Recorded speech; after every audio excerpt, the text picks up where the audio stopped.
चलो next topic start करते हैं।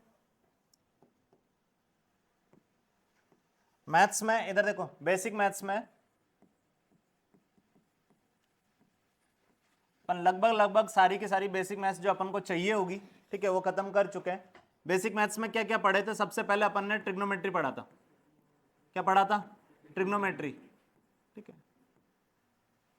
उसके बाद ट्रिग्नोमेट्री के बाद अपन ने पढ़ा था एलजेब्रा, ठीक है। एलजेब्रा में क्या क्या पढ़ा था? एक्सपोनेंट एंड पावर पढ़ी थी, ठीक है। उसके बाद अपन ने क्वाड्रेटिक इक्वेशन पढ़ी थी। उसके बाद अपन ने एपीएन जीपी पढ़ा था। उसके बाद अपन ने बाइनोमियल थ्योरम पढ़ी थी, या बाइनोमियल अप्रोक्सीमेशन पढ़ा था, ठीक है। ये अलजेब्रा में पढ़ा था। उसके बाद कोऑर्डिनेट ज्योमेट्री, कोऑर्डिनेट ज्योमेट्री में सबसे पहले अपन ने स्लोप के बारे में देखा था, ठीक है। स्लोप के बाद अगला जो पॉइंट पढ़े थे अपन ने स्ट्रेट लाइन। क्या पढ़े थे? Straight line. फिर पढ़े थे सर्कल, फिर पढ़े थे पैराबोला, ठीक है। फिर पढ़े थे एलिप्स, हाइपरबोला, ठीक है। और बाद में लास्ट में ग्राफ देखे थे अपन ने। किस किस के ग्राफ देखे थे? ग्राफ देखे थे ट्रिग्नोमेट्रिक में साइन, कोसाइन, ई की पावर एक्स का और एल एन एक्स का। क्या ये ग्राफ देखे थे? ठीक है, ये सारे के सारे ग्राफ देखे थे।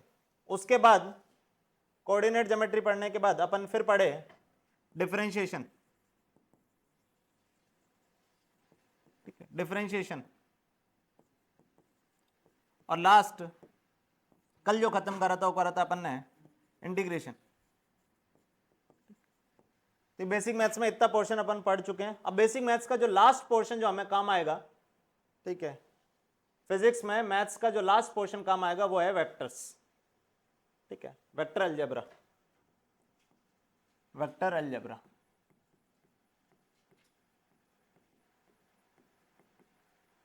ठीक है। ये बेसिक मैथ्स का लास्ट पोर्शन है जो फिजिक्स के लिए काम आएगा। इसके बाद फिजिक्स स्टार्ट करेंगे, ठीक है। अब सबसे पहले इधर देखो, सबसे पहले इधर देखें कि पहले अपन टर्म ये देखते हैं वेक्टर। वेक्टर होता क्या है? वेक्टर क्या होता है?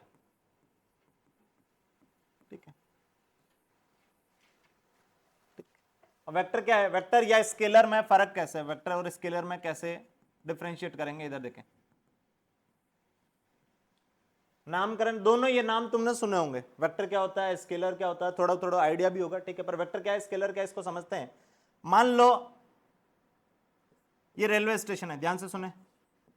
मान लो ये रेलवे स्टेशन है, ठीक है। रेलवे स्टेशन पे तुम्हारा दोस्त आया, ठीक है, और तुम्हारे घर आना चाह रहा है, ठीक है। किसी दूसरी सिटी से रेलवे स्टेशन तुम्हारा दोस्त आया और वो तुम्हारे घर आना चाह रहा है। तुम्हें कॉल करके उसने पूछा कि बता कहाँ आना है।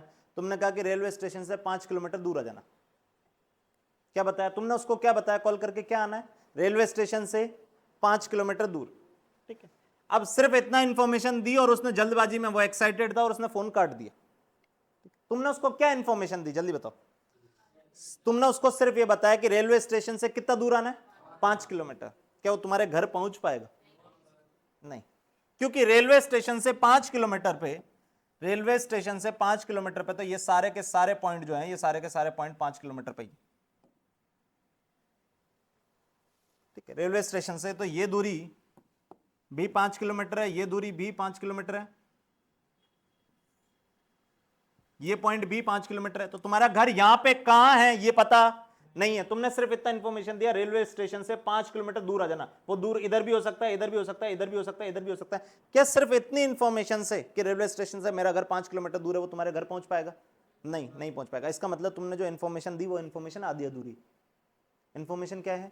आधी अधूरी, ठीक है। तो घर की लोकेशन बताने के लिए, सुनो, घर की लोकेशन बताने के लिए जो तुमने सिर्फ इतनी इंफॉर्मेशन बताई कि मेरा घर रेलवे स्टेशन से 5 किलोमीटर दूर है, वो इंफॉर्मेशन सफिशिएंट नहीं है। अच्छा, तो उसके साथ एक और इंफॉर्मेशन बतानी पड़ेगी। क्या इंफॉर्मेशन बतानी पड़ेगी? इधर देखो, मान लो तुम्हारा घर, इधर सुने, मान लो तुम्हारा घर यहां पे, तो घर है तो 5 किलोमीटर दूरी, पर ये सारे पॉइंट ही 5 किलोमीटर दूरी। तुमने उसके साथ साथ देखो, इधर सुनो, वो गया ऑटो वाले के पास, ऑटो वाले से बोला कि भैया 5 किलोमीटर दूर छोड़ दो, ठीक है। तो ऑटो वाले ने सोचा इसको पता होगा कि रास्ता किधर किधर है, तो मैं 5 किलोमीटर दूर ले जाके छोड़ दूंगा, ठीक है। पर उसको भी रास्ता नहीं पता था, उसको सिर्फ इतना पता है कि क्या है, दूरी कितनी है, 5 किलोमीटर। क्या वो घर पहुंच पाएगा? नहीं। अब उसने दोबारा कॉल किया कि 5 किलोमीटर किधर आना है, तो उसने कहा कि 5 किलोमीटर जो है वो ईस्ट से, ये डायरेक्शन ईस्ट है, ईस्ट से नॉर्थ की तरफ, ये नॉर्थ हो गया, ये डायरेक्शन कौन सी है, ईस्ट। अरे बोलो भाई, ईस्ट। ये डायरेक्शन कौन सी है, नॉर्थ। उसने कहा कि 5 किलोमीटर दूर आना है, पर आना किधर है, तो ईस्ट से नॉर्थ की तरफ 37 डिग्री पे। क्या बोला मैं, ईस्ट से नॉर्थ की तरफ, ईस्ट से नॉर्थ की तरफ 37 डिग्री पे, ईस्ट से नॉर्थ की तरफ 37 डिग्री पे, मतलब ये एंगल 37 डिग्री है। अब उसने दो इंफॉर्मेशन दे दी, क्या क्या, एक तो उसने कहा कि 5 किलोमीटर दूर आना है, और दूसरी चीज उसने बताया कि ईस्ट से नॉर्थ की तरफ कितने डिग्री पे आना है, 37। अब उसके घर पहुंच जाओगे, वो एक ही पॉइंट होगा, वो एक ही पॉइंट होगा जो ईस्ट से नॉर्थ की तरफ 37 डिग्री बना रहा होगा और 5 किलोमीटर दूर होगा। अच्छा, सिर्फ इतनी इंफॉर्मेशन देता कि ईस्ट से नॉर्थ की तरफ 37 डिग्री पा जा, क्या इतनी इंफॉर्मेशन से उसके घर पहुंच पाते? बोलो भाई। ये पॉइंट भी, इधर सुनो, ये पॉइंट भी ईस्ट से नॉर्थ की तरफ 37 पे ही है, ये पॉइंट भी उतने पे ही है, ये पॉइंट भी उतने पे, ये पॉइंट भी उतने पे, ये सारे इनफाइनाइट पॉइंट्स होंगे जो सारे के सारे ईस्ट से नॉर्थ की तरफ 37 डिग्री पे। तो सिर्फ इस इंफॉर्मेशन से भी नहीं पहुंच पाओगे। इसका मतलब यहां पे दोनों पूरी कंप्लीट इंफॉर्मेशन हमने कैसे दी है, पूरी कंप्लीट इंफॉर्मेशन हमने दी कि 5 किलोमीटर दूर आना है, प्लस ईस्ट से नॉर्थ की तरफ 37 डिग्री, ये कंप्लीट इंफॉर्मेशन है, तब तुम उसके घर पहुंच पाओगे। ठीक है, इनमें से कोई भी एक इंफॉर्मेशन दोगे तो वो कंप्लीट नहीं है, उसके घर नहीं पहुंच पाओगे। मैं क्या बोला, समझ में आया? ठीक है। अच्छा, एक तो ये एग्जांपल हुआ, दूसरा एग्जांपल सुनना। अभी तुम मान लो दुकान पे जा रहे हो, चाय बनानी थी, दुकान पे गए चीनी लेने, ठीक है। तुमने दुकान वाले को बोला भैया 1 किलो चीनी तोल दो, ठीक है। क्या ये उसको कंप्लीट इंफॉर्मेशन तुमने दी कि नहीं दी? मतलब ये तुमने बोला कि 1 किलो चीनी तोल दो, उसको कंप्लीट इंफॉर्मेशन दी कि नहीं दी? ये कंप्लीट इंफॉर्मेशन है, इतने में ही वो काम कर लेगा, वो 1 किलो चीनी तोल के तुम्हें दे देगा। क्या उसको ये बताने की जरूरत पड़ी कि भैया 1 किलो चीनी नॉर्थ से तोल दो, साउथ से तोल दो? ये बताने की जरूरत नहीं है, अपने आप में वो इंफॉर्मेशन कंप्लीट है कि 1 किलो चीनी तोल दो, सिंपल सी बात। मैं क्या बोला, समझ में आया? यहां सिर्फ ये बोलता कि 5 किलोमीटर दूर आ जा तो नहीं आ पाता, सिर्फ ये बताता कि ईस्ट से नॉर्थ की तरफ 37 डिग्री पा जा, नहीं आ पाता। इसका मतलब कुछ क्वांटिटीज ऐसी हैं, ध्यान सुनना जो अभी बोल रहा हूं, कुछ क्वांटिटीज ऐसी हैं जिनको पूरी तरह बताने के लिए मेरे को मैग्नीट्यूड प्लस डायरेक्शन दोनों चीजें बतानी पड़ेगी। क्या बोला मैं, समझ में आया? कुछ क्वांटिटीज ऐसी हैं जिनको पूरी तरह बताने के लिए, उनका पूरा कुछ मीनिंग निकालने के लिए मैग्नीट्यूड और डायरेक्शन दोनों बतानी पड़ेगी, और कुछ क्वांटिटी ऐसी है जिनके लिए डायरेक्शन बताने की आवश्यकता ही नहीं है। तो इसका मतलब जो भी क्वांटिटीज होंगी, इधर सुने, जो भी क्वांटिटीज होगा उनको मैं 2 पार्ट में डिवाइड कर रहा हूं। जो फिजिकल क्वांटिटी होंगी उनको मैं 2 पार्ट में डिवाइड कर रहा हूं। या तो फिजिकल क्वांटिटी स्केलर होगी या फिजिकल क्वांटिटी वेक्टर होगी। स्केलर का मतलब यह हुआ कि उस क्वांटिटी को पूरी तरह बताने के लिए सिर्फ तुम्हें मैग्नीट्यूड चाहिए, सिर्फ मैग्नीट्यूड से काम चल जाएगा, सिर्फ मैग्नीट्यूड से काम चल जाएगा, तो क्वांटिटी स्केलर है। पर अगर तुम्हें उस क्वांटिटी को पूरी तरह बताने के लिए मैग्नीट्यूड चाहिए प्लस साथ में डायरेक्शन भी चाहिए, तभी उसका कुछ मीनिंग निकल पाए, ऐसी क्वांटिटी को हम वेक्टर बोलेंगे। ऐसी क्वांटिटी को क्या बोलेंगे, वेक्टर। क्या बोला, समझ में आया? फिजिकल क्वांटिटी को अपन ने कितने पार्ट में डिवाइड करा, 2, एक स्केलर एक वेक्टर। स्केलर वो क्वांटिटीज है जिनको पूरी तरह स्पेसिफाई करने के लिए, पूरी तरह बताने के लिए, पूरा ज्ञान देने के लिए मैग्नीट्यूड चाहिए, ठीक है। वेक्टर वो क्वांटिटीज है जिनको पूरी तरह बताने के लिए मुझे मैग्नीट्यूड भी चाहिए और साथ में क्या चाहिए, डायरेक्शन। अच्छा, जैसे एक एग्जांपल और देता हूं, इधर देखें। मान लो ये एक डब्बा है जो जमीन पे ऐसे रखा हुआ है, ठीक है, ये डब्बा जमीन पे रखा हुआ है। मैंने कहा कि दो आदमी इस पे 5-5 न्यूटन के फोर्स लगा रहे हैं। मैंने बोला इस डब्बे पे दो आदमी कितना फोर्स लगा रहे हैं, 5 न्यूटन का, ठीक है। क्या ये मैंने इसमें कंप्लीट इंफॉर्मेशन दी कि नहीं दी? नहीं दी। क्यों नहीं दी? इधर सुनो, दो आदमी 5 न्यूटन फोर्स लगा रहे हैं, तो एक बंदे ने, इधर सुनो, इसको बोला कि तू डायग्राम बना, तो इसने कहा कि सर एक आदमी इधर खड़ा कर दिया मैंने और ये इधर 5 न्यूटन लगा रहा है, और दूसरा आदमी सर मैंने इधर खड़ा कर दिया, आपने थोड़ी ना बताया किधर खड़ा आदमी, मैंने इधर 5 न्यूटन लगा दिया। आपने तो बस इतना बोला दो आदमी 5-5 न्यूटन लगा रहे हैं, लगा रहे हैं। तो क्या बोला, समझ में आया? किसी और बंदे ने यही डायग्राम ऐसे बना दिया,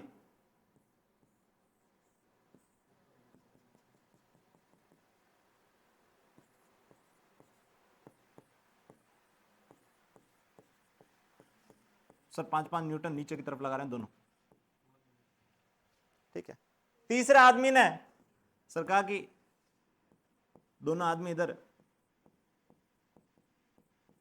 धक्का दे रहे हैं 5-5 न्यूटन के। और सुनना, जो मैंने क्वेश्चन बोला था उसके अकॉर्डिंग ये तीनों ही डायग्राम सही है। मैंने तो बोला था एक डब्बे पे दो आदमी जो है वो 5-5 न्यूटन के फोर्स लगा रहे हैं, इसमें भी दो आदमी 5-5 न्यूटन के लगा रहे हैं, इसमें भी लगा रहे हैं, इसमें भी लगा रहे हैं, ठीक है। पर इस केस में जो इफेक्ट होगा और इस केस में जो इफेक्ट होगा और इस केस में जो इफेक्ट होगा, तीनों केस में इफेक्ट अलग अलग होगा, इनका परिणाम जो होगा वो अलग अलग होगा। इधर सोचो, ये दोनों आदमी ऐसे डब्बे पे 5-5 नीचे लगाएंगे तो ये डब्बा कहीं चलेगा क्या? ये डब्बा कहीं चलने वाला नहीं है। ये भी अगर 5-5 ऐसे लगाएंगे तो डब्बा नहीं चलेगा, पर इस केस में 5-5 ऐसे लगाएंगे तो डब्बा उधर चलेगा। क्या समझ में आ रहा? तो तीनों के जो रिजल्ट आएंगे, जब तक मैंने क्या यहां पूरी इंफॉर्मेशन दी थी, नहीं दी थी? मैंने नहीं दी थी, इसलिए यहां पे तीनों में अलग अलग रिजल्ट आ रहे हैं। क्या समझ में आया? इसका मतलब अगर मैं यहां पे फोर्स की बात करूं तो यहां पे फोर्स जो है वो फोर्स में मेरे को मैग्नीट्यूड के साथ साथ डायरेक्शन भी बतानी पड़ेगी, तभी उसका कोई मीनिंग है।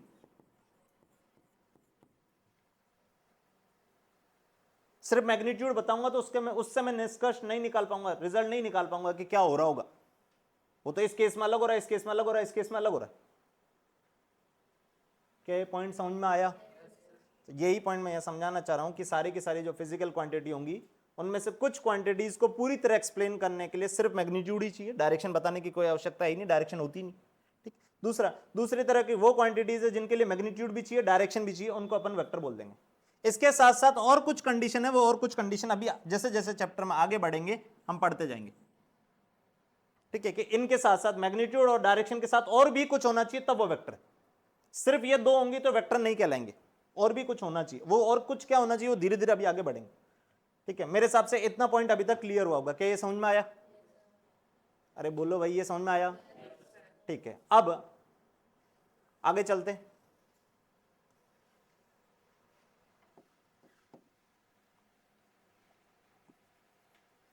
Representation of vector, representation of vector.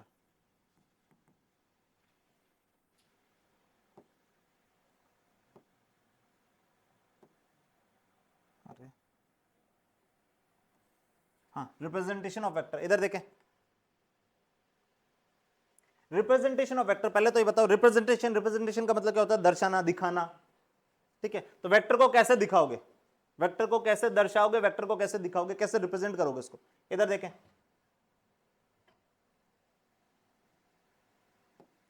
मान लो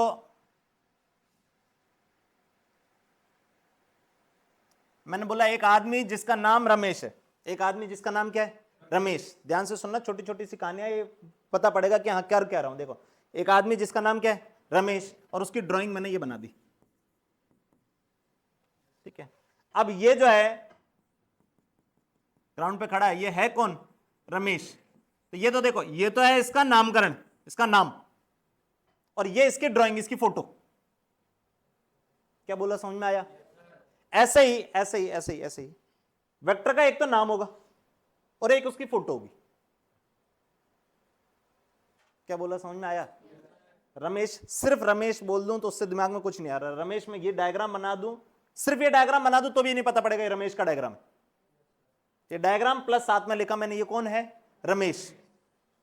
अब जैसे एंटी तुमसे फोटो लगवाता है तो फोटो में नीचे क्या लिखवाता है? नाम है, डेट ऑफ बर्थ लिखवाता है ना।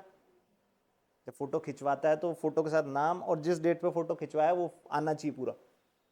फॉर्म फिल करते हो तो ऐसे यहाँ पे इधर सुनो, ये आदमी की मैंने फोटो बना के दे दी और उसके साथ इसका नाम लिख के दे दिया रमेश, तो ये देखो ये तो है इसका नामकरण और ये इसकी फोटो है। सेम चीज इधर सुनो, सेम चीज मान लो मैं बोलूं कि ये एक वेक्टर है तो ये तो इसकी फोटो है, ये तो क्या है इसकी फोटो, और इसका नामकरण कैसे लिखोगे, मान लो ये कुछ ए वेक्टर है,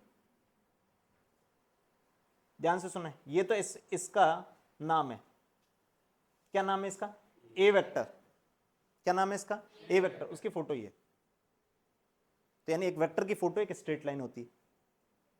वेक्टर की फोटो क्या होती है, स्ट्रेट लाइन जिसमें कुछ एरो बनाओगे। वेक्टर की फोटो एक स्ट्रेट लाइन होगी जिसमें एक तरफ एरो बनाओगे। क्या बोला, समझ में आया? और वेक्टर का जब नाम लिखोगे, वेक्टर का जब नाम लिखोगे तो ऊपर ऐसा एक एरो बना दोगे। क्या बोला, पल्ले पड़ा? जैसे मैं बोलूं x एक वेक्टर है, ध्यान से सुनना, x एक वेक्टर है तो उसको कैसे लिखोगे, x एक वेक्टर है, तो x एक वेक्टर है, ये दिखा रहा है कि x एक वेक्टर है। अगर ये नहीं लिखोगे, सिर्फ इतना लिख दोगे तो ये नहीं पता पड़ रहा कि एक वेक्टर है। क्या बोला, समझ में आया? इससे कहीं नहीं पता पड़ रहा कि एक वेक्टर है। जैसे इसके ऊपर एक ऐसा एरो लगा दूंगा तो ये बता रहा है कि ये एक वेक्टर है। ये तो इसका नामकरण हुआ, ये तो इसका क्या हुआ, नामकरण। इसकी मैं कुछ एरो से फोटो बना दूंगा ऐसे, तो ये देखो ये इसकी फोटो है, ये नाम है, ये फोटो है। क्या ये पल्ले पड़ा? अरे बोलो भाई, ठीक है। तो representation of vector, representation of vector का मतलब ये बाकी एक तो ग्राफिकल रिप्रेजेंटेशन, ग्राफिकल रिप्रेजेंटेशन मतलब फोटो, ग्राफिकल रिप्रेजेंटेशन। तो बताओ वेक्टर को, वेक्टर की फोटो क्या बनाते हो, वेक्टर की फोटो क्या बनाते हो, स्ट्रेट लाइन जिसमें एक तरफ एरो होगा, ठीक है। तो वेक्टर की फोटो हमेशा ऐसी ही कुछ बनाई जाएगी। क्या पॉइंट समझ में आया? ठीक है। अब ये एरो इधर सुनो, वेक्टर में क्या क्या होता था, मैग्नीट्यूड भी होता था और डायरेक्शन भी होती थी। तो ये एरो जो है, ये एरो, ये वाला एरो जो है, ये तो डायरेक्शन बताएगा,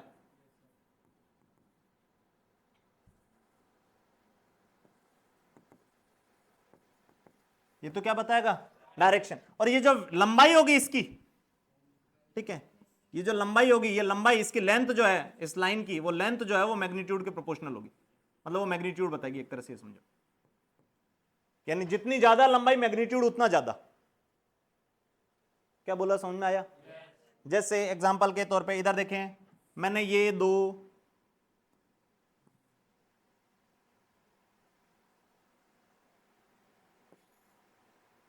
इधर सुनो, ये दो फोटो बना के दी, क्या बना के दी, दो फोटो, ये एक वेक्टर की फोटो है, ये एक वेक्टर की फोटो है। इससे क्या पता, इससे क्या क्या निष्कर्ष निकाल सकते हो, क्या क्या कंक्लूजन निकाल सकते हो? पहली चीज तो ये कि दोनों में एरो सेम डायरेक्शन में, इसका मतलब इन दोनों वेक्टर की डायरेक्शन क्या है, सेम। दूसरा, ये जो वेक्टर है इसका मैग्नीट्यूड और इसका मैग्नीट्यूड कंपेयर कर सकता हूं, किसका मैग्नीट्यूड ज्यादा होगा, नीचे वाला, ये जिस वेक्टर की ये फोटो बनाया हो इसकी लंबाई ज्यादा है, मतलब इसका मैग्नीट्यूड ज्यादा है। क्या बोला, समझ में आया? ठीक है। तो इस डायग्राम से, इस फोटो से मेरे को एक तो डायरेक्शन पता पड़ रही है, एक इसका मैग्नीट्यूड पता पड़ रहा है कि मैग्नीट्यूड ज्यादा है कम है, जितनी ज्यादा लंबाई होगी मैग्नीट्यूड उतना ज्यादा होगा। ठीक, ये तो हुआ इसका ग्राफिकल रिप्रेजेंटेशन, मतलब फोटो बनाना, ग्राफिकल मतलब फोटो बनाना, ठीक है। अगला मैथमेटिकल रिप्रेजेंटेशन, मैथमेटिकल रिप्रेजेंटेशन,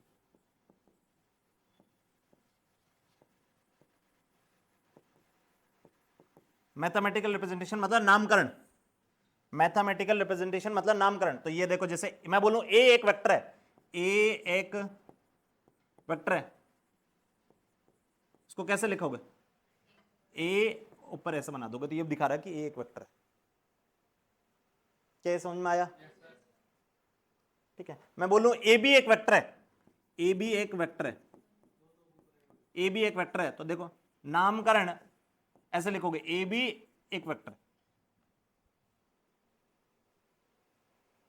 क्या समझ में आया? अरे बोलो भाई। फोर्स एक वेक्टर है, क्या लिखोगे, फोर्स एक वेक्टर कैसे लिखोगे, एफ वेक्टर। एक्सेलरेशन एक वेक्टर है, ए वेक्टर। वेलोसिटी एक वेक्टर है, वी वेक्टर। ठीक है। मोमेंटम एक वेक्टर है, पी वेक्टर। ऊपर ये एरो है ना, ये दिखा रहा है कि ये एक वेक्टर है। मैं सिर्फ इतना लिख दूं तो ये कहीं नहीं पता पड़ रहा कि ये एक्सेलरेशन है। अरे सही है, ये बता रहा है कि ये ए जो है ये एक वेक्टर है। पल्ले पड़ा, ठीक है। अब कुछ कुछ पॉइंट देखते हैं, इधर सुनो, छोटे मोटे पॉइंट। ये तीनों पॉइंट जो बता रहा हूं ये काफी इंपॉर्टेंट है, बहुत इंपॉर्टेंट है।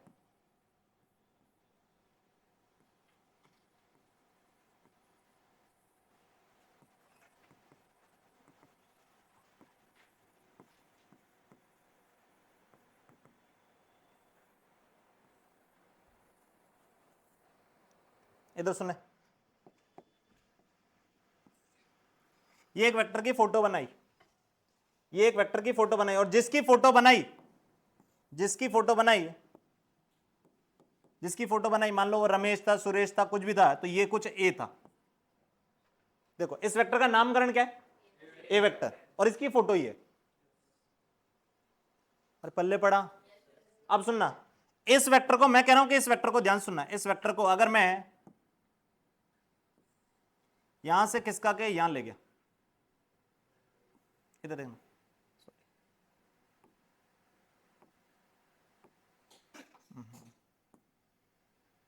हाँ, इस वेक्टर को, ए वेक्टर को खिसका के यहां से यहां ले गया।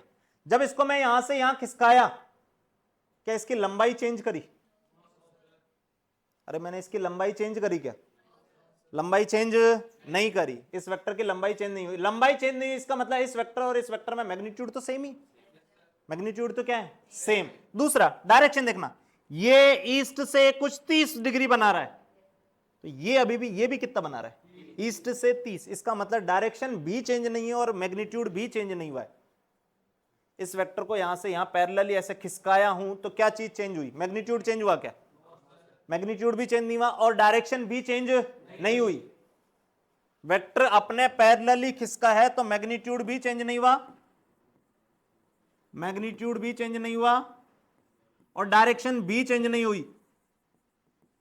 इसका मतलब वेक्टर में कोई चेंज नहीं आया, वेक्टर में कोई चेंज नहीं आया। इसका मतलब ये नामकरण, इसका नाम क्या था, तो इसका भी नाम क्या होगा, ए वेक्टर। अरे दोनों के सेम नाम लिख सकता हूं, ये सेम ही है। क्या बोला, पल्ले पड़ा?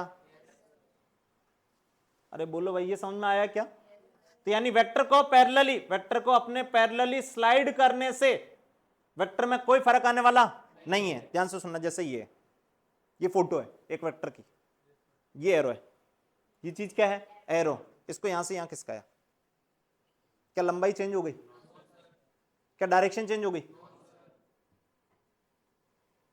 कुछ नहीं हो रहा। ये समझ में आ रहा? कैसे भी ले जाओ इसको, मैग्नीट्यूड डायरेक्शन कुछ भी चेंज नहीं हो रहा है, तो वेक्टर अपने पैरेलल ही खिसक रहा है। देखो पैरेलल गया है, नहीं समझ में आया? अरे ये हाथ है, ये हाथ को ऐसे ऐसे ऐसे ले जा रहा हूं, ठीक है। पैरेलली जब तक ऐसे खिसकाऊंगा तब तक मैग्नीट्यूड और डायरेक्शन में कोई चेंज आ ही नहीं रहा। अच्छा, दूसरा, अगर मान लो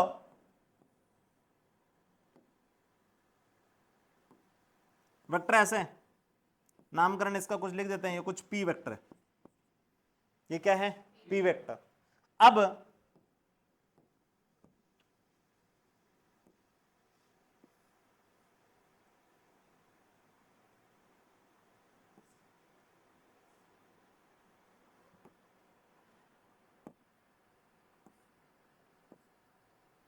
इधर सुनो, पहले ये वेक्टर था, थोड़े टाइम बाद मैंने वेक्टर ये कर दिया, ठीक है। पहले ये वेक्टर था, अब थोड़े टाइम बाद ये वेक्टर कर दिया। क्या यहां से यहां लंबाई चेंज करी? लंबाई चेंज, इसका मतलब ये वेक्टर और ये वेक्टर का मैग्नीट्यूड तो सेम है, मैग्नीट्यूड तो क्या है, सेम। पर क्या दोनों की डायरेक्शन सेम है? ये एक्स एक्सिस से या ईस्ट से ये अगर कुछ एंगल बना रहा है तो ये कुछ और एंगल बना रहा है, इसका मतलब दोनों की डायरेक्शन सेम नहीं है। अगर दोनों की डायरेक्शन सेम नहीं है, इसका मतलब ये पी वेक्टर है, तो ये गारंटेड पी वेक्टर होने वाला नहीं है, ये कुछ दूसरा वेक्टर है, क्यू वेक्टर। तो यानी स्टेटमेंट बोलूं, वेक्टर को अगर स्लाइड कर दो या वेक्टर को पैरेलली शिफ्ट कर दो तो वेक्टर में कोई चेंज आता है? इंपॉर्टेंट स्टेटमेंट तो यही है काम का, तुम अभी तक क्या सुन रहे हो, जल्दी बताओ। वेक्टर को अपने पैरेलली शिफ्ट कर दो तो वेक्टर में कोई चेंज आ रहा है? ना मैग्नीट्यूड चेंज हो रहा, ना डायरेक्शन चेंज हो रहा, इसका मतलब वेक्टर में कोई चेंज नहीं आ रहा। अच्छा, वेक्टर को अगर रोटेट कर दो तो वेक्टर में चेंज आ रहा है कि नहीं आ रहा? आ रहा है। किस चीज में चेंज आ रहा है? डायरेक्शन में। मैग्नीट्यूड में तो अभी भी चेंज आई। अच्छा एक मिनट इधर सुनो, वेक्टर को कितने से रोटेट करूं ताकि वेक्टर में कोई चेंज ही ना आए? बोलो भाई। अगर वेक्टर को मैं 360 से रोटेट कर दूं, देखना, वेक्टर को अगर मैं 360 से रोटेट कर दूं, ऐसे घुमा के वापस यहीं लिया है,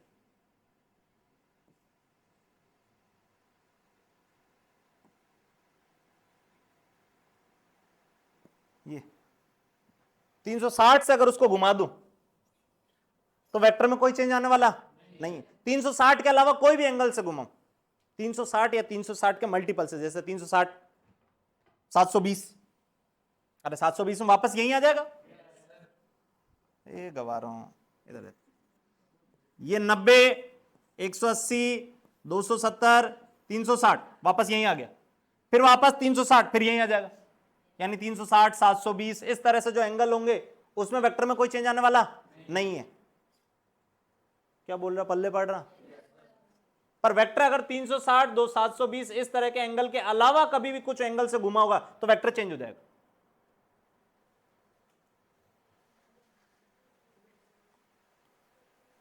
जो मैं बोल रहा हूं वो कुछ पल्ले पड़ रहा है?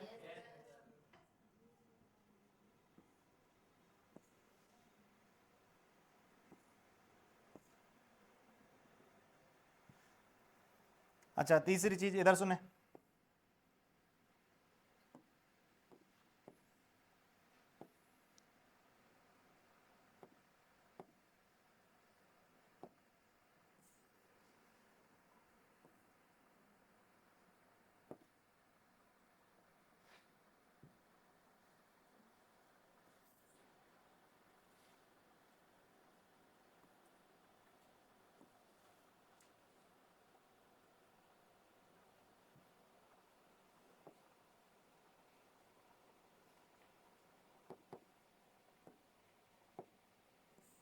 इधर सुनो, ये एक वेक्टर है, इसका नामकरण कर दिया अपन ने कुछ ए वेक्टर, ए वेक्टर और ये ए वेक्टर की फोटो, ठीक। ये एक्स एक्सिस है, ये वाई एक्सिस है, ये एक्स एक्सिस और ये क्या है, वाई एक्सिस। अब सुनो, वेक्टर को अगर ऐसे खिसकाऊं, ऐसे खिसका के बाहर लिया है, क्या वेक्टर चेंज हुआ? पैरेलली शिफ्ट किया हूं, वेक्टर में कोई चेंज आने वाला? वेक्टर चेंज हो गया, वेक्टर में कोई चेंज आई? अभी भी चेंज नहीं आया। ये समझ में आ रहा? अब सुनना एक चीज, अगर वेक्टर को रोटेट कर दूं, वेक्टर को रोटेट कर दूं, क्या वेक्टर चेंज हो रहा है? हाँ कि ना? हाँ चेंज हो रहा है, एंगल चेंज हो रहा है, डायरेक्शन चेंज हो रही है। अब सुनना एक चीज और, ये coordinate axis X Y axis, as X Y जो एक्सिस है, इनको रोटेट कर रहा हूं, ध्यान देना, इनको रोटेट कर दिया। पहले एक्स वाई ये थी, ठीक है, देखना, पहले एक्स वाई ये थी, अब मैंने क्या करा, इस एक्स वाई को ऐसे घुमा दिया और ये कुछ नहीं, अरे घूम का है नहीं रहा है,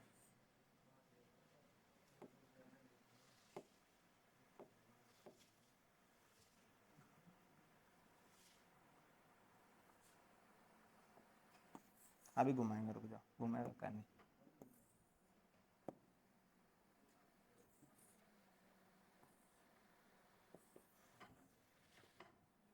हाँ, ज्यादा घूम,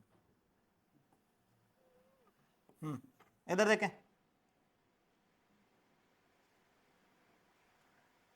पहले एक्स और वाई ये थी, अब मैंने क्या करा, कोऑर्डिनेट एक्सिस को चेंज कर दिया, ये एक्स डैश, ये वाई डैश, सही है? क्या इस वेक्टर पे कोई फर्क पड़ा? क्या इसका मैग्नीट्यूड चेंज हो गया? अरे मैग्नीट्यूड मतलब उसकी लंबाई, क्या लंबाई चेंज हुई कि नहीं हुई? उसकी लंबाई चेंज हुई ही। क्या उसकी डायरेक्शन चेंज हो गई? अरे बोलो भाई, उसकी डायरेक्शन चेंज हुई कि नहीं हुई? सोचो एक बार, डायरेक्शन चेंज हो गई। अच्छा रुकना, एक मिनट रुकना, थोड़ी देर रुकना, ध्यान से देखना, मेरी मुंडी इधर है, ठीक है, या नहीं रुक जाओ, इधर मेरी मुंडी इधर है, ये एक्स है, ये क्या है एक्स, ये वाई है, ठीक है, मेरी मुंडी इधर है, तुमने क्या करा एक्स वाई ऐसे घुमा दिया, अभी एक्स ये था वाई ये था, ठीक है, थोड़ी देर बाद क्या करा था सर एक्स इधर है और वाई इधर है। एक्स वाई तो अपन चुन रहे हैं, भगवान के दिए हुए हैं क्या? ओ भाई ये एक्स होगा, ये वाई होगा और ये जेड होगा, क्या भगवान के दिए हुए हैं क्या? ये अपन ने बनाया कि एक ये एक्स ले लिया, ये वाई ले लिया, ये जेड ले लिया, मेरी इच्छा करेगी मैं ये एक्स लूंगा, ये वाई लूंगा, ये जेड लूंगा, पल्ले पड़ रहा। मेरी मुंडी इधर है, एक्स इधर है, वाई इधर है, एक्स वाई घुमा दूं, क्या मेरी मुंडी घूम गई? मेरे पे कोई इफेक्ट नहीं आया उस एक्स वाई के घूमने का। तो इस वेक्टर पे सुनो, ये वेक्टर ईस्ट से पहले 30 बना रहा था, तो अभी भी ईस्ट से कितना बना रहा है 30।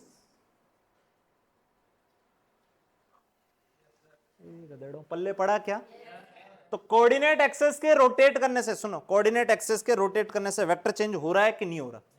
नहीं हो रहा। इसका मतलब वेक्टर चेंज तभी हो रहा है या तो उसकी लंबाई बढ़ाओ घटाओ या उसको घुमा दो, बाकी कुछ भी करो वेक्टर चेंज होने वाला नहीं है।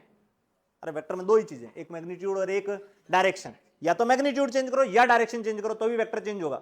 आजू बाजू की चीजें घुमाने से वेक्टर पे कोई फर्क पड़ने वाला नहीं है, ठीक है। तो कोऑर्डिनेट एक्सिस को रोटेट करने से, कोऑर्डिनेट एक्सिस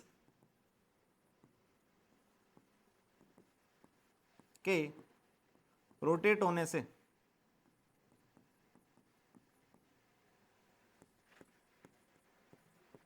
वेक्टर का ना तो मैग्नीट्यूड बदल रहा है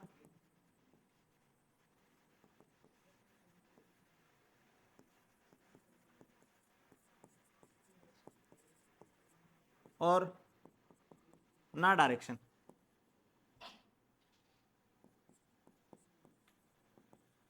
इसका मतलब वेक्टर में कोई चेंज नहीं आया, नो चेंज इन वेक्टर। चलो 3 पॉइंट जो पढ़े वो जल्दी से मेरे को एक बार रिवाइज करो। पहला पॉइंट अपन ने देखा था कि वेक्टर को अगर उसके पैरेलली स्लाइड कर रहे हो तो वेक्टर में कोई चेंज आने वाला, वो वेक्टर वही का वही रहेगा, ठीक है। यानी इसको वेक्टर को, एक वेक्टर को पैरेलली स्लाइड कर सकते हो, तुम्हें वो फ्री छूट है। दूसरा, वेक्टर को रोटेट करोगे तो वेक्टर चेंज होगा कि नहीं होगा? होगा। वेक्टर को रोटेट करते वेक्टर चेंज हो जाएगा। वेक्टर की लंबाई बढ़ाऊं या घटाऊं तो वेक्टर चेंज होगा कि नहीं होगा? होगा। क्या बोला, पल्ले पड़ा? पर कोऑर्डिनेट एक्सिस को रोटेट करने से वेक्टर चेंज हो जाएगा, कोऑर्डिनेट एक्सिस को रोटेट करने से वेक्टर चेंज होने वाला नहीं है। क्या ये तीनों पॉइंट समझ में आए? आगे चलते।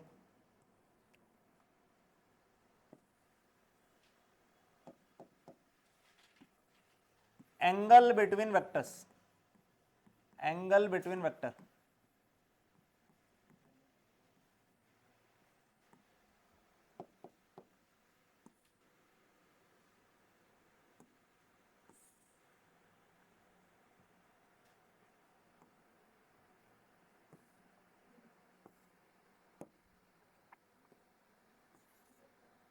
इधर सुनो, अच्छा ये एक वेक्टर की फोटो है, ये वेक्टर की क्या है? फोटो। इस फोटो में जो ये हिस्सा है इसको बोलोगे टेल, पूंछ। ये वेक्टर की क्या है? पूंछ, टेल। ये वेक्टर का हेड या सिर है। एक वेक्टर की ये फोटो है, फोटो में ये अपना भेजा है, ये पूंछ, सेम चीज। पल्ले पड़ रहा, ये टेल है और ये क्या है? हेड। ये ए वेक्टर है, सुनो, ये ए वेक्टर है, उसे ए वेक्टर का फोटो ये है, उसकी टेल ये है, हेड ये। सिमिलरली ये कोई दूसरा वेक्टर है बी वेक्टर, उसकी टेल ये रही, उसका हेड ये रहा। क्या यहां तक समझ में आया? तो ये दो वेक्टर है मेरे पास। कितने वेक्टर हैं? दो, ए और बी। मैं बोल रहा हूं इन दोनों के बीच में एंगल निकालना है। जब भी दो वेक्टर के बीच में एंगल निकालना है, ध्यान से सुनना, जब भी दो वेक्टर के बीच में एंगल निकालना है, उन दोनों वेक्टर को टेल टू टेल या हेड टू हेड ज्वाइन कर दो। क्या करोगे? टेल टू टेल, या तो दोनों की पूंछ से पूंछ मिला दो या सिर से सिर मिला दो, जो इच्छा लगे। क्या बोला मैंने? दो वेक्टर के बीच में एंगल निकालना है तो दोनों वेक्टर को क्या करो? टेल टू टेल या हेड टू हेड मिला दो, ठीक है। सुनो मिलाते हैं। अब मिलाने के लिए, सर वो तो उधर बैठा है, तो उधर बैठे हो तो क्या कर सकते हो? इसको रोटेट कर सकता हूं, रोटेट करूंगा तो वेक्टर चेंज हो जाएगा। इसको क्या कर सकता हूं? इसको पैरेलली ऐसे शिफ्ट कर सकता हूं। अब ये वेक्टर चेंज हो रहा है क्या? अब ये वेक्टर चेंज नहीं हो रहा है, ये वेक्टर बी ही है। क्या बोला, पल्ले पड़ा? तो उसको मैंने यहां से उठाया और पकड़ के यहां लिया। क्या टेल से टेल मिला दी? अरे मिलाई कि नहीं मिलाई? टेल से टेल मिला दी, थोड़ी सी बची हुई पर इसको मिला दो। ये पूंछ से पूंछ मिला दी दोनों वेक्टर। ठीक है, अब पूंछ से पूंछ मिलाने के बाद दो एंगल बन रहे हैं। कौन कौन से? एक ये, एक ये वाला। जो छोटे वाला एंगल होगा वो दोनों वेक्टर के बीच का एंगल है। कैसे एंगल निकलवाया, ये समझ में आया? दोनों वेक्टर को, जिन दो वेक्टर के बीच में एंगल निकालना है उनको पूंछ से पूंछ मिला दो या सिर से सिर मिला दो। उनके बीच में जो छोटे वाला एंगल होगा वो एंगल है दोनों वेक्टर के बीच का। क्या ये कहानी समझ में आई? ठीक है, अच्छा देखते हैं कितना समझ में आया। ये यहां लिख देता हूं, जब भी दो वेक्टर के बीच में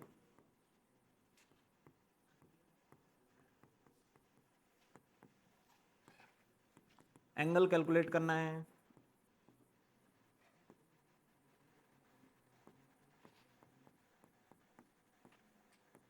तो दोनों वेक्टर्स को टेल टू टेल या हेड टू हेड ज्वाइन कर दो। ज्वाइन करने के बाद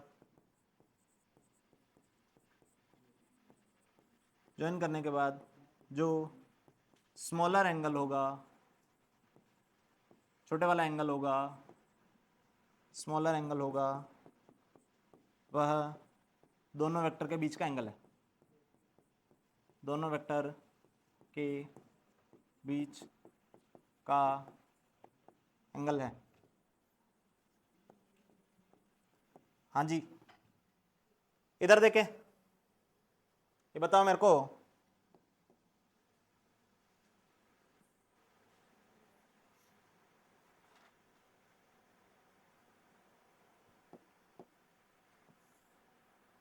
ये दो वेक्टर की फोटो बनाई, ये ए वेक्टर है और ये बी वेक्टर है। ठीक है, ये एंगल मेरे को दे रखा है 150 डिग्री। ये एंगल कितना दे रखा है? 150। मेरे को बोला दोनों वेक्टर के बीच का एंगल बताओ। दोनों वेक्टर के बीच का एंगल बताओ। तो क्या दोनों वेक्टर के बीच का एंगल 150 डिग्री है?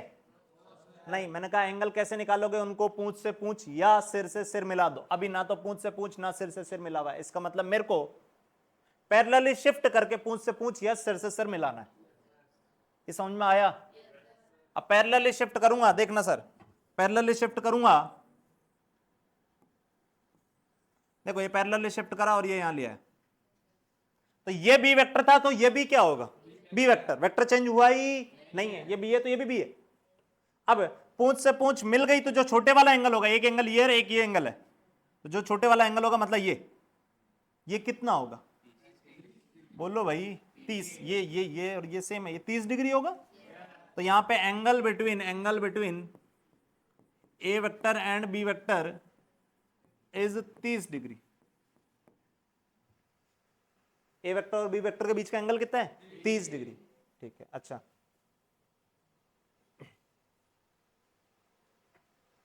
एक और देखो, इधर सुने,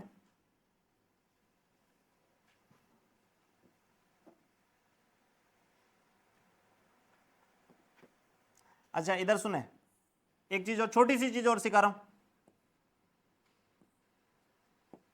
मान लो ये वेक्टर है अपना ए वेक्टर, ये तो नामकरण और ये इसकी फोटो।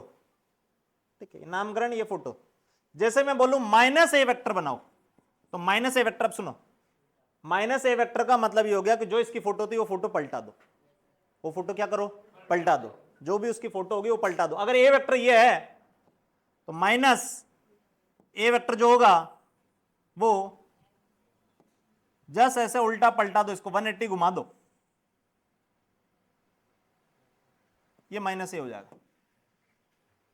ये ए वेक्टर है तो ये क्या है? माइनस ए। अब सुनना, एक मिनट ध्यान से सुनो, क्या इस वेक्टर और इस वेक्टर का मैग्नीट्यूड सेम है? मैग्नीट्यूड क्या होता था? लंबाई। क्या दोनों की लंबाई सेम है कि नहीं है? है। तो इस वेक्टर ए वेक्टर और माइनस ए वेक्टर का मैग्नीट्यूड सेम है, दोनों वेक्टर का मैग्नीट्यूड क्या है, सेम। जस्ट फर्क क्या है कि ये इसके जस्ट अपोजिट डायरेक्शन में, ए वेक्टर और माइनस ए वेक्टर दोनों एक दूसरे के अपोजिट डायरेक्शन में, बाकी कोई फर्क है ही नहीं।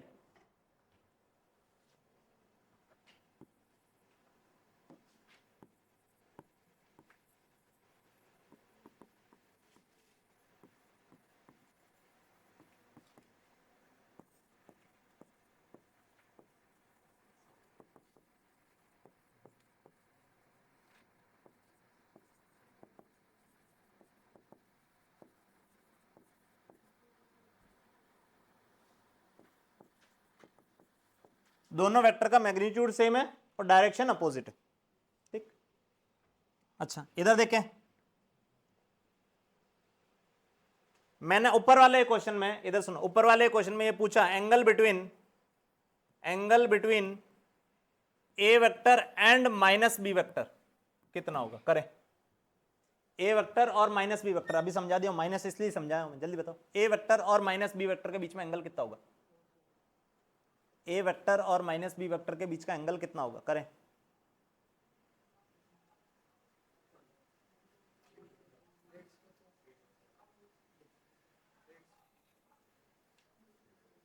ए वेक्टर और माइनस बी वेक्टर के बीच का एंगल कितना होगा, बोलो भाई। ए वेक्टर और minus B vector, A vector तो ये रहा, ए वेक्टर तो ये रहा, सॉरी,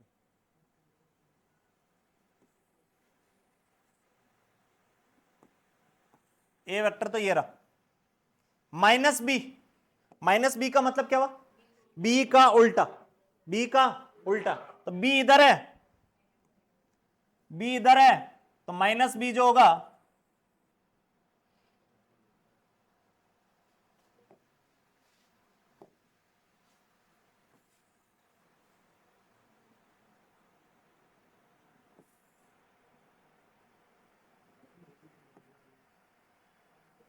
क्या ये माइनस बी होगा, इसी को उल्टा पलटा दिया, ये माइनस बी हो गया। तो ए और माइनस बी के बीच में एंगल निकालना, इसका मतलब ए और माइनस बी को मैंने पूंछ से पूंछ मिला दी, ये है, ये कौन सा वेक्टर है,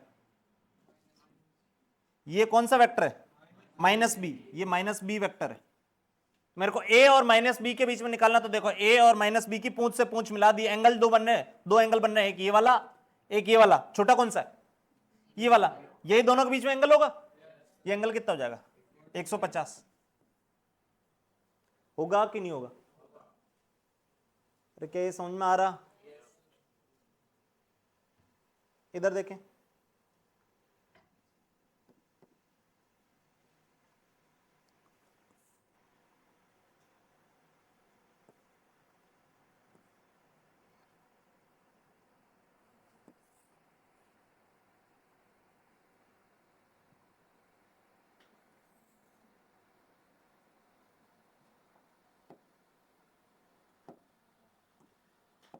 ये ए वेक्टर, ये बी वेक्टर, ये C vector,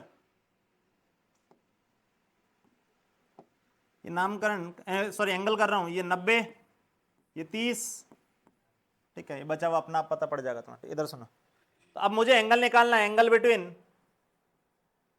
between A vector and B vector, A vector and C vector, B vector and C vector.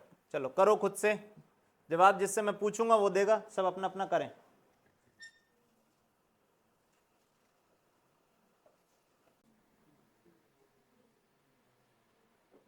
इनके थोड़े से कलर चेंज कर देता हूं मैं, थोड़ा सा अच्छा बना देता हूं, इधर देखो, दिखने में अच्छा दिखेगा।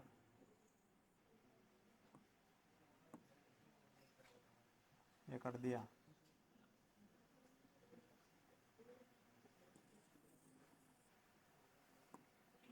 क्या कर देते हैं, हाँ कुछ भी कर दो, क्या फर्क पड़ रहा है, यही कर दो, चलो 3 कलर कर दो। हाँ जी इधर सुने,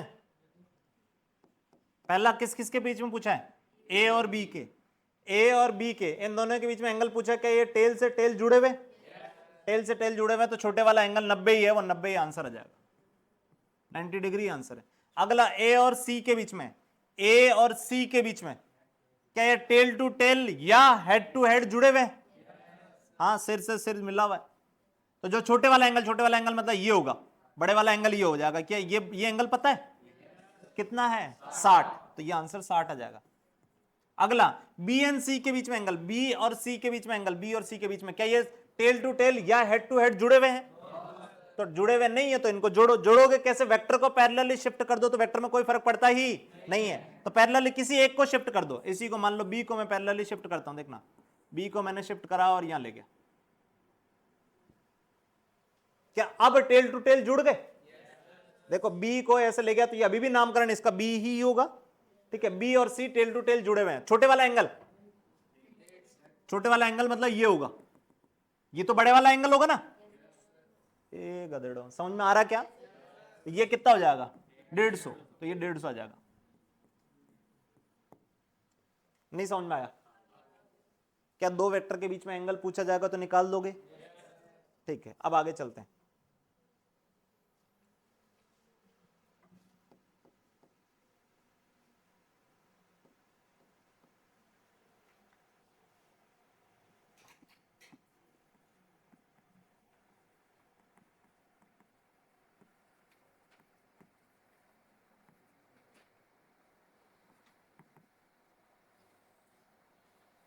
अब सुनो, अब हम क्या पढ़ रहे हैं कि वेक्टर को कैसे जोड़ेंगे। वेक्टर को कैसे जोड़ेंगे, अब सुनो एक मिनट। अभी अपन ने देखा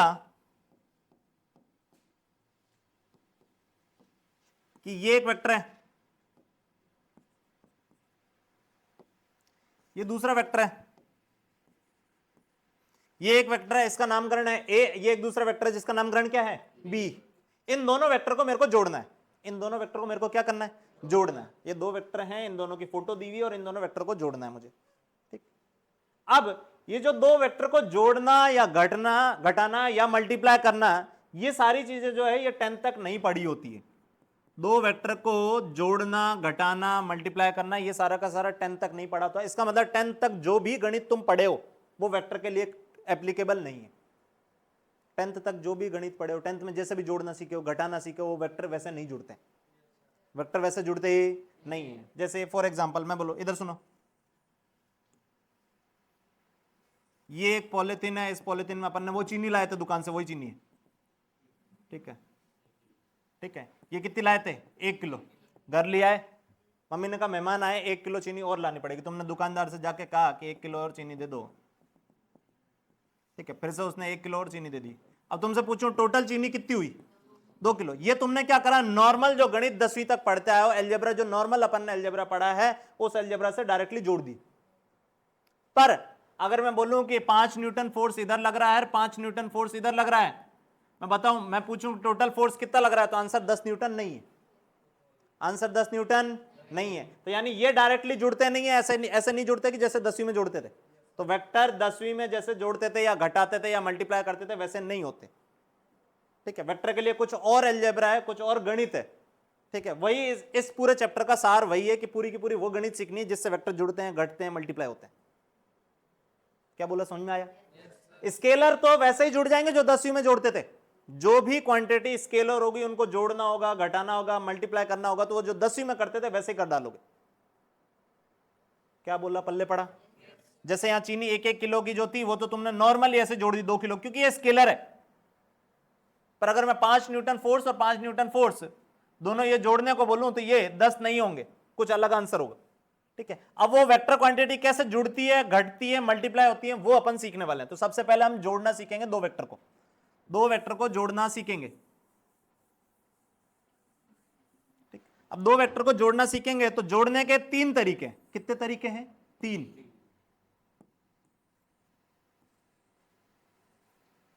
इधर सुनो, ये एक वेक्टर है, ये एक वेक्टर है, इन दोनों वेक्टर को जोड़ना है। तो मैंने बताया जोड़ने के कितने तरीके हैं? 3। एक triangle rule,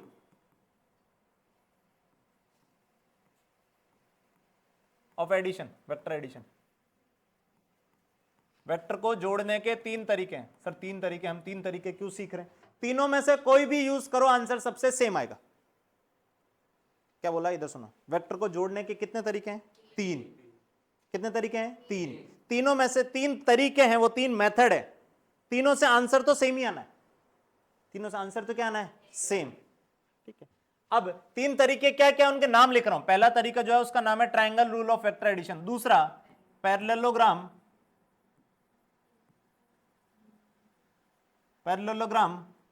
rule of addition, rule of vector addition, parallelogram rule of vector addition, vector addition. तीसरा polygon rule of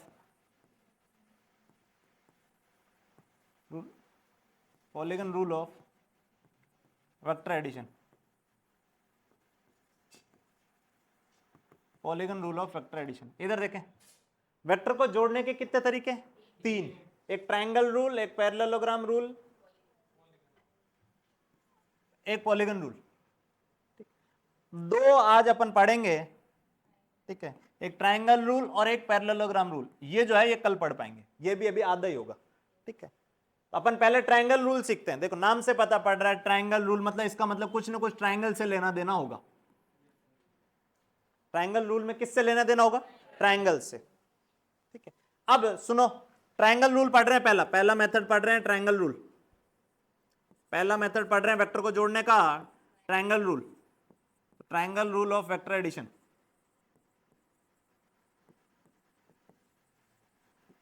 triangle rule of vector addition.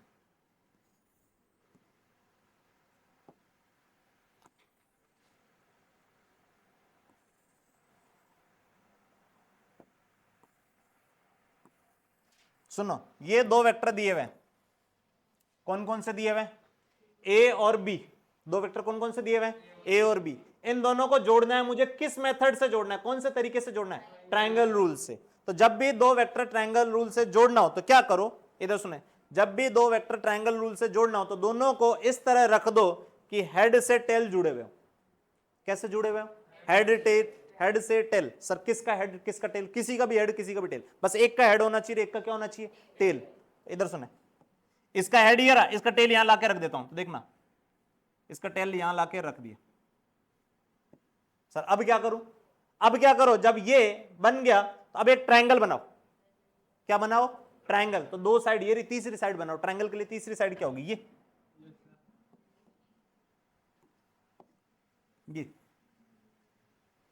अरे यही होगा क्या? ये समझ में आया? ट्रायंगल रूल से कैसे जोड़ा? मैंने कहा कि जिन दो वेक्टर को ट्रायंगल रूल से जोड़ना है उनको हेड टू टेल ज्वाइन कर दो। उनको कैसे ज्वाइन करो? Head to tail. फिर एक ट्रायंगल कंप्लीट करो। क्या कंप्लीट करो? ट्रायंगल। ट्रायंगल इस तरह कंप्लीट करना है कि टेल से टेल ही स्टार्ट होना चाहिए और हेड से हेड ही खत्म होना चाहिए। देखो ना, इस येलो वाले का टेल से स्टार्ट हो रहा है और हेड पे ही खत्म हो रहा है। क्या ये समझ में आया? तो ये दोनों का एडिशन है। ये वाला जो येलो वेक्टर है, ये जो येलो वेक्टर है, ये वाला जो वेक्टर है, इसका नामकरण ये लिखोगे कि ये ए में जब बी जोड़ा तो ये आया। ए वेक्टर में क्या जोड़ा? बी वेक्टर, तो ये आया। क्या ये समझ में आया? तो यहां लिख देता हूं मैं, कैसे कैसे जोड़ा अपन ने वेक्टर को, जल्दी बताओ। है ट्रायंगल रूल से अगर वेक्टर जोड़ना है, ट्रायंगल रूल से अगर वेक्टर जोड़ने हैं तो दोनों वेक्टर को हेड टू टेल ज्वाइन कर दो।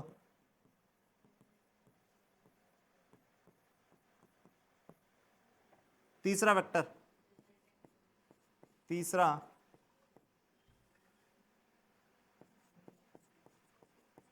वेक्टर जो टेल से हेड की तरफ होगा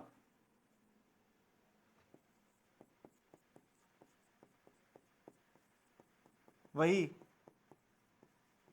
रिजल्टेंट है। रिजल्टेंट मतलब जोड़ने के बाद जो आ रहा है, रिजल्टेंट परिणामी। ठीक है, रिजल्टेंट वेक्टर होगा, परिणामी सदिश हो गया।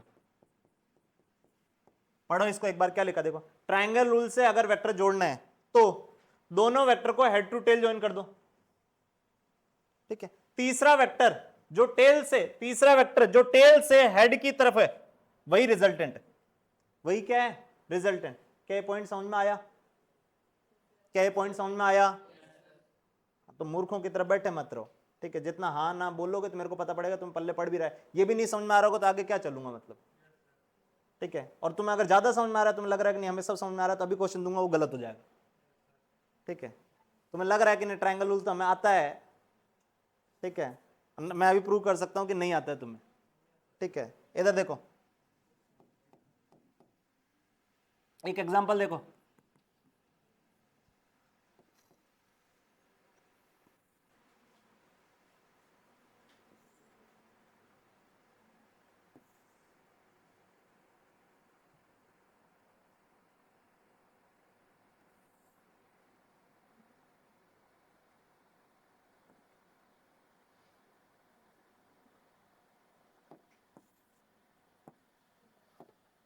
ये वेक्टर पी वेक्टर है, ये क्यू वेक्टर है, ये आर वेक्टर है, ठीक है। क्या लिखा मैंने? ये तीन वेक्टर बनाए। कितने वेक्टर बनाए? तीन। ये इसका नामकरण दिया पी, ये क्यू है, ये आर है। तो तुम्हें बताना है कि इनमें से कौन सा स्टेटमेंट सही है, इनमें से कौन सा स्टेटमेंट सही है।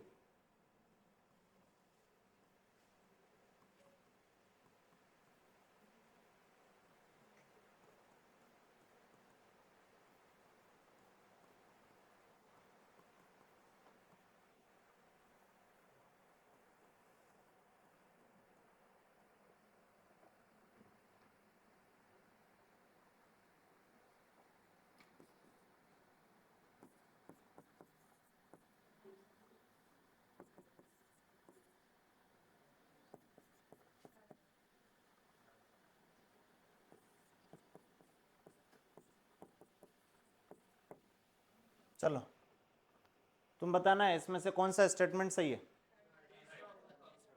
कौन सा सही है। तीसरा और चौथा दोनों स्टेटमेंट जो है ये सही है, ठीक है। इधर सुनो, ये सिंपल ट्रायंगल रूल पे क्वेश्चन है और कुछ नहीं। ये क्या बोल रहा है? पहला स्टेटमेंट बोल रहा है पी में क्यू जोड़ोगे तो आर मिल जाएगा, ठीक है। तो देखो पी में क्यू जोड़ू, देखो पी में क्यू जोड़ना है तो अभी अपन ने एक ही तरीका सीखा है। कौन सा तरीका सीखा है? Triangle rule. तो ट्रायंगल रूल क्या कहता है कि जो जिसमें जोड़ना होगा वो हेड टू टेल कनेक्ट कर दो। देखो पी में क्यू जोड़ना है तो हेड टू टेल कनेक्ट करता हूं, हेड टू टेल ये कनेक्ट कर दिया। ये कौन सा वेक्टर होगा? क्यू ही होगा। तो रिजल्टेंट किधर से किधर होगा? इधर से इधर। ये होना चाहिए पी प्लस क्यू। अरे यही होगा, जबकि ये तो कह रहा है कि आर के बराबर होगा, आर तो इधर है, तो ये गलत है पहला स्टेटमेंट। पहला स्टेटमेंट को क्या बोल रहा है? पी में क्यू जोड़ो, पी में क्यू जोड़ो तो आर मिलना चाहिए। आर थोड़ी ना मिलेगा, ये मिलेगा, कुछ और वेक्टर है। क्या समझ में आया? पहला स्टेटमेंट गलत है, पहला स्टेटमेंट गलत है। दूसरा स्टेटमेंट, आर में क्यू जोड़ोगे तो पी मिलना चाहिए। आर में क्यू जोड़ो, ये फिर से हेड टू टेल नहीं जुड़े हुए, पहले हेड टू टेल जोड़ो इनको।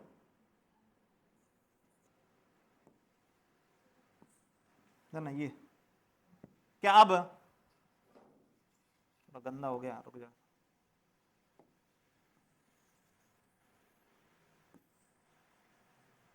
हाँ जी, इधर देखें, दूसरा ऑप्शन क्या कह रहा है? आर में क्या जोड़ो? क्यू। आर में क्यू जोड़ो, तो आर में क्यू जोड़ दिया। देखो आर में क्यू जोड़ दिया, आर में क्यू जोड़ दिया, तो रिजल्टेंट किधर से किधर? ऐसे होगा। रिजल्टेंट होगा कि नहीं होगा? रिजल्टेंट ऐसे होगा। तो ये वेक्टर और ये वेक्टर सेम है क्या?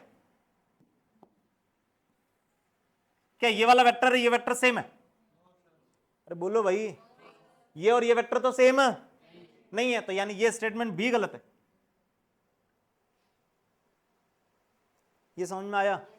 तीसरा क्या कह रहा? पी में आर जोड़ो, पी में आर जोड़ो तो क्यों मिलना चाहिए? देखो पी में आर जोड़ू, पी में आर जोड़ू तो देखो हेड टू टेल जुड़े हुए हैं, तो ये क्यू होगा।